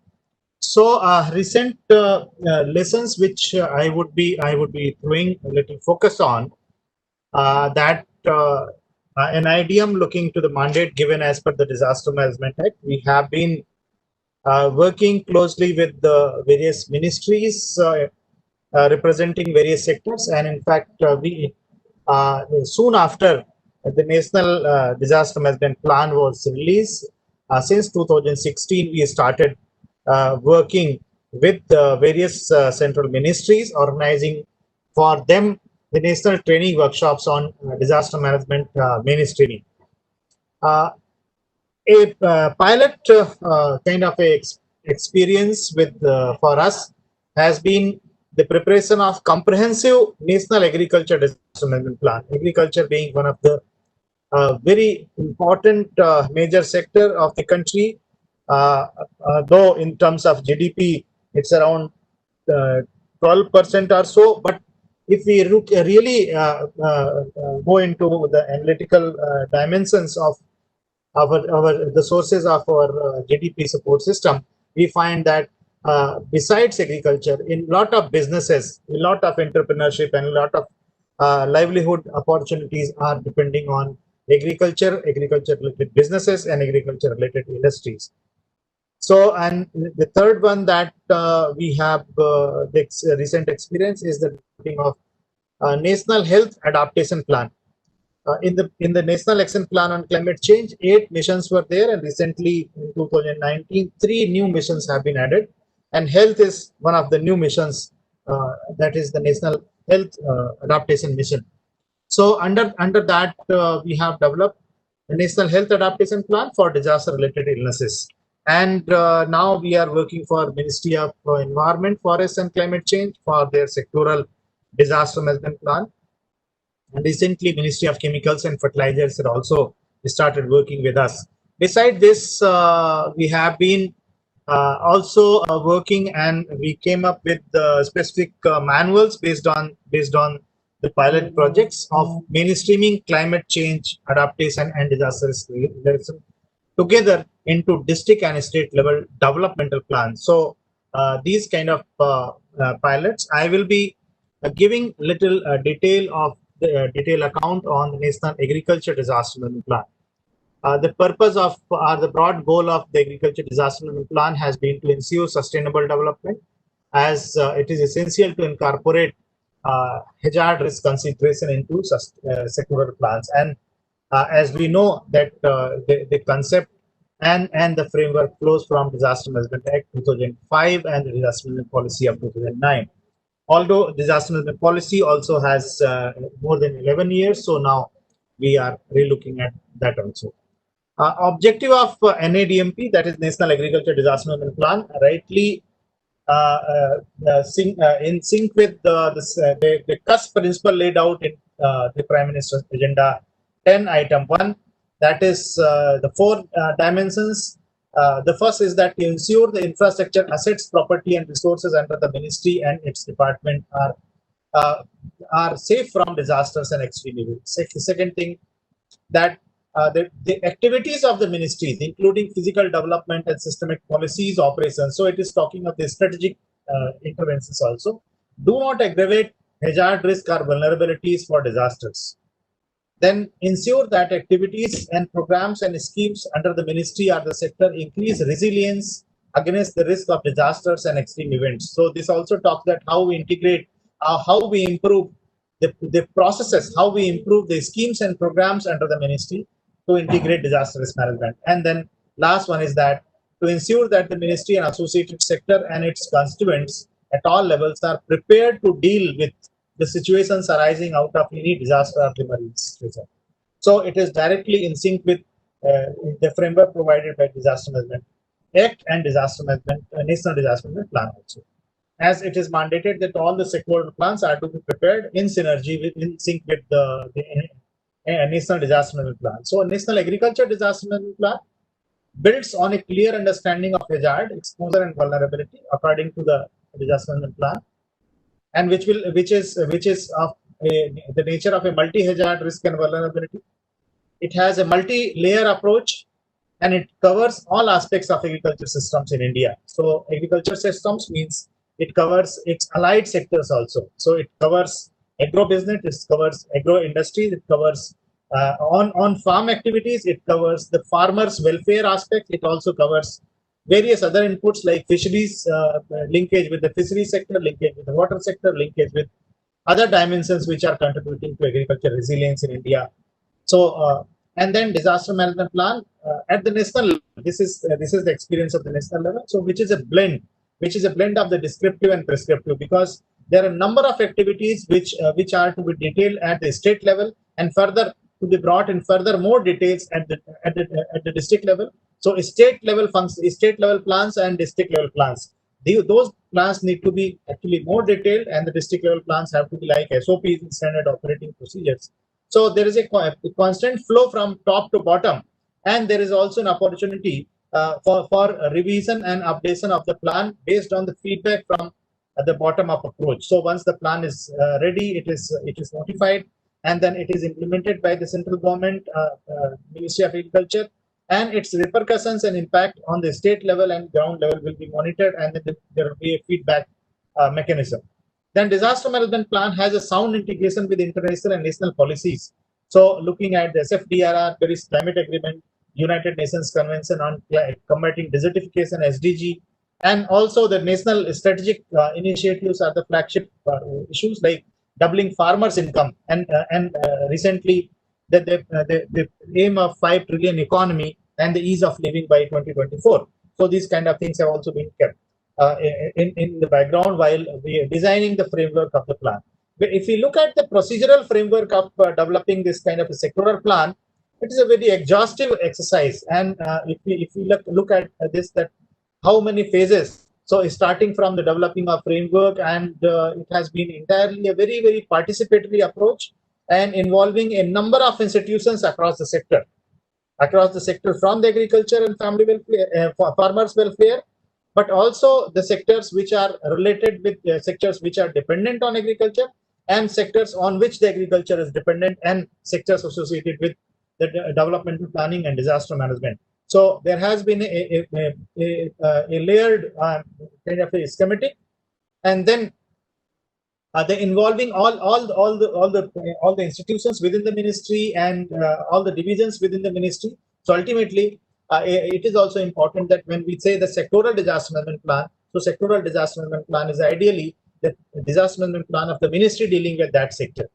Now, this is just a glimpse of some pictures to show that how exhaustive consultation and deliberations and even one-to-one dialogues, one-to-one meetings, and in the form of small working groups and the larger consultation meetings has gone into this. If we take the case of Ministry of Agriculture's plan, it took more than 1 year, and this is the layout of the plan that syncs with the layout given by the National Disaster Management Authority, but also certainly adding little more than what was required based on the further recommendation by the Ndma and other institutions associated with implementation of agriculture disaster management and resilient agriculture framework in the country.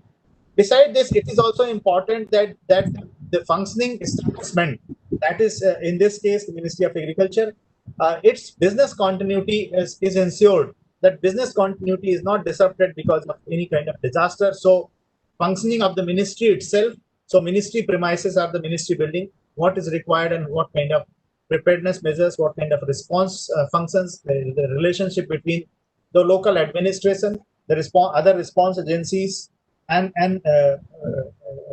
various stakeholders have been designated into that. Now, while developing these kind of plans, a very important experience and lesson that has emerged is the interdependency of the various sectors. And for example, the agriculture, the dependency is there on the power sector, dependency on the chemicals and fertilizer sector, dependency on the water sector. So this is also very important. And when we look at the post-harvesting, then dependency on even the transport sector.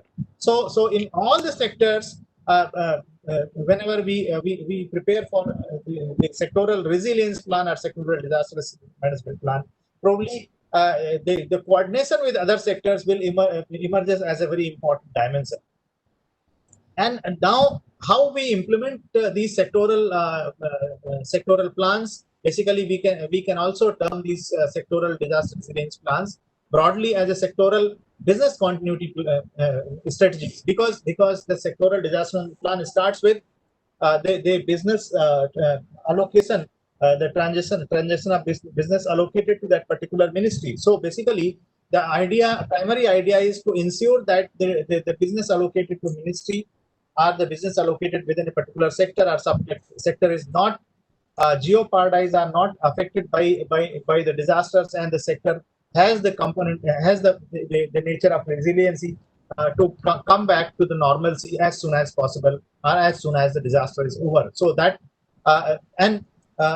each sector then we have to look at that it ensures the business continuity in its functional units also.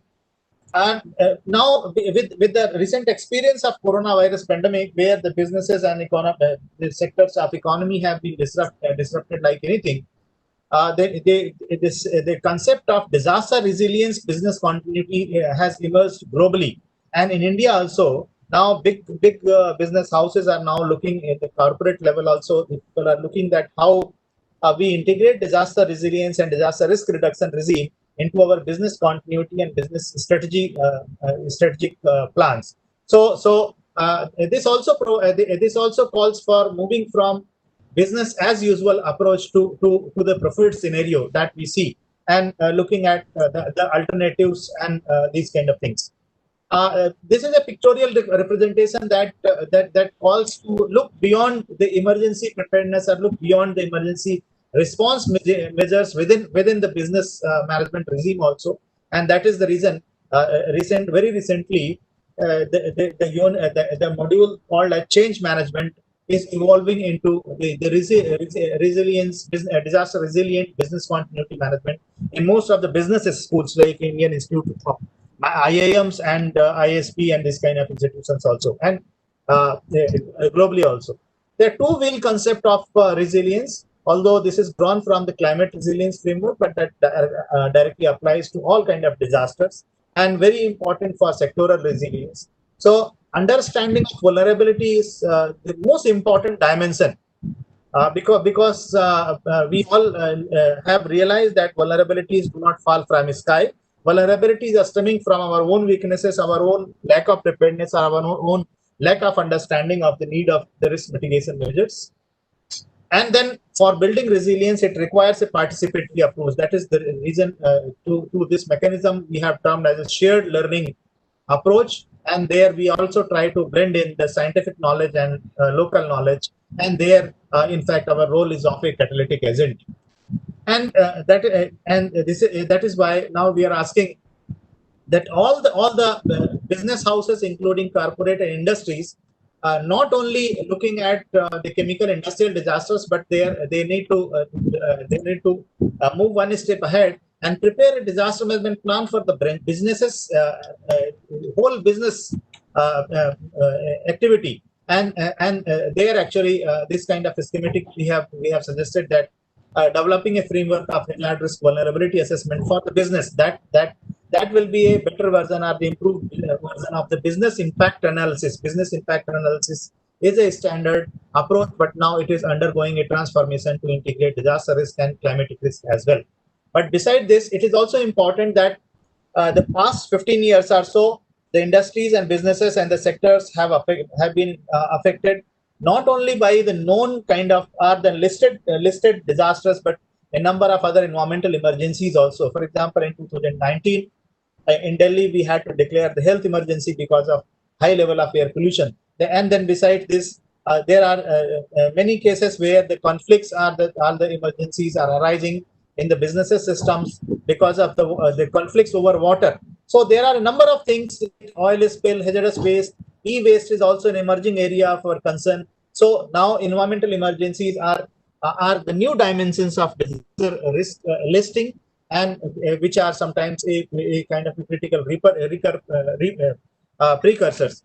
And broadly, therefore, it is important that when we talk of the business continuity resilience, then business sustainability is also looked into that, because the businesses are not planned only for 5 years or 7 years or 10 years down time, but usually they have they plan for a shelf life of 20 years, 30 years, 50 years, or sometimes 100 years, particularly when we are looking at the sectoral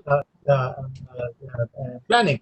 So there is a requirement that the environment, which is basically a key, which is a well-known key drivers of risk. There are three types of environmental changes, like the land use changes, climate changes, and the natural resource degradation.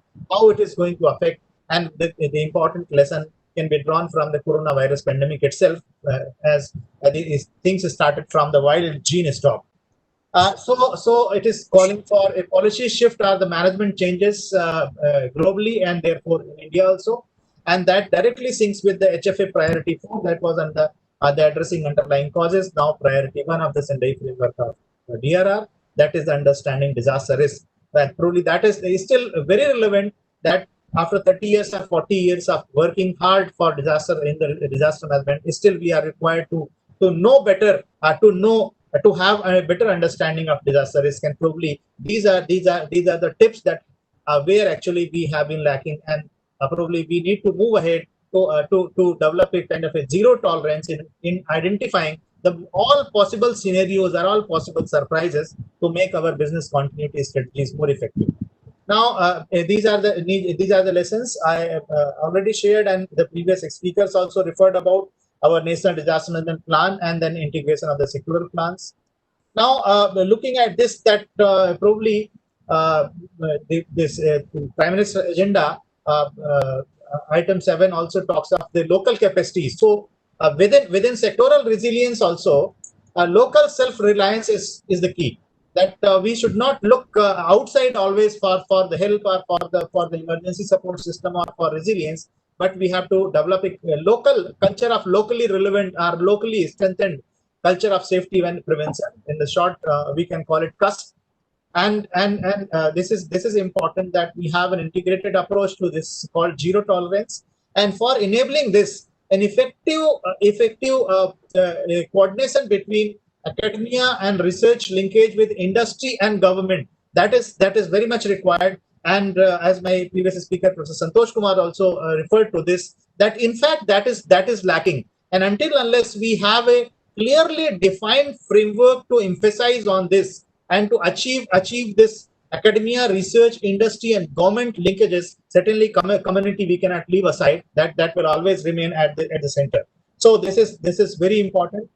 And then protecting businesses and infrastructure is key for economy, because we are dreaming now for 5 trillion economy by 2024 or by 2029, the 10 trillion economy. But we also need to look at the ground realities and the issues that have been brought to our notice by the impact of this coronavirus pandemic and the lockdown, that how the economic systems have undergone disruptions at many fronts. So how we do this? But when we are trying to regain a impetus, when we are trying to regain a pace into business, again we should not start recreating new risk, or we should not recreating additional risk to our infrastructure systems, because the entire Asia Pacific is a high pace of infrastructure development. At least before this pandemic, it has been on the high pace of infrastructure development. So the tools like disaster impact assessment, that is now being talked as an integration to the environmental impact assessment process, the life cycle assessment process, and also improvement to the cost benefit analysis approach like these financial analysis tools,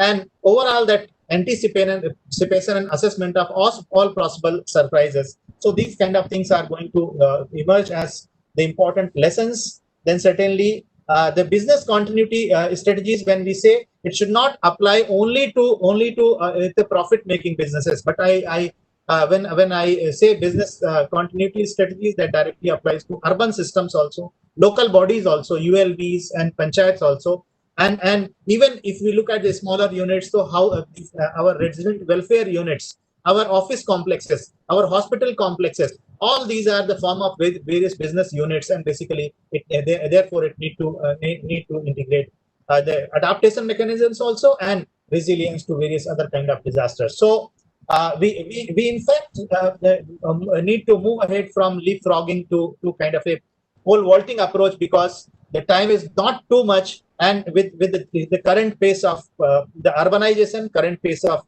demand for the industrial development under make in India and other kind of things, and also kind of demand for the infrastructure, we would not have much time if to address these things, and we have to be very fast in integrating disaster risk management at the sectoral level and at all the levels, national, state, district, and the local level. So with this, I end my deliberation here, and over to you, Mr. Panda. Thank you. Thank you, Professor Gupta. You spoke about recent experiences of NIDM with respect to sectoral business resilience. NIDM is in the process of preparing draft NIDMP National Agriculture Disaster Management Plan, National Health Adaptation Plan, then plans of Ministry of Environment and Forest, then Ministry of Chemicals and Fertilizers. And also you spoke about various other pilot projects at district and sub-national levels. You emphasized upon how sectoral disaster management plans could be used for business continuity strategy with disaster resilience using experiences from participatory management and shared learning dialogues. We should follow zero tolerance to disaster surprises, academia, industry, government linkages, and also go for protecting businesses and economies from disasters. Thank you very much, sir. Now we have come to the end of today's program. We covered various aspects of disaster risk management through sectoral development and business continuity aspects. Now, I would request ED NIDM, Major General Sri Manoj Kumar Hindal JBSM, to offer his closing remarks, summing up today's program. Hindal sir. Thank you, Mr. Ashish Panda. Last 2 hours has been very riveting because so many important issues have come out. And at the core of the whole issue was that now it is time has come to see the results of the agenda point number 1. And in some cases, it is being seen, but not recognized. So there is a need that instead of saying that we need to do it, there are a large number of programs which are being run in the country, schemes which are being run in the country, in which already this point number 1, that mainstreaming of DRR into development sector is already being implemented. So there is a need to highlight such cases so that we motivate all others, and also the simple steps to mainstream this issue in the development projects and all initiatives needs to be showcased to the public, showcased to the policymakers as well as the executioners as well as the community. And hence, I think more such programs on these issues need to be conducted so that we can ensure that everyone comes out with a disaster management plan which is development linked also, and it is followed also. And regular feedback is also taken on successes of such plans so that the best practices can be shared with everyone. I thank all the speakers who were here on this panel for giving out such insightful presentations. And thank you so much to Professor N. Gupta and Dr. Ashish Panda. Thank you. Thank you, sir, for your encouraging words. Now, you rightly said the time has come to see results of agenda point number 1. In many schemes already it is being implemented. There is a need to be edited to inspire other sectors. Showcasing success stories are also very, very important as far as this section is concerned. Now, I will request Dr. Sushma Guleria, Assistant Professor, NIDM, to kindly propose vote of thanks for the program. Dr. Guleria.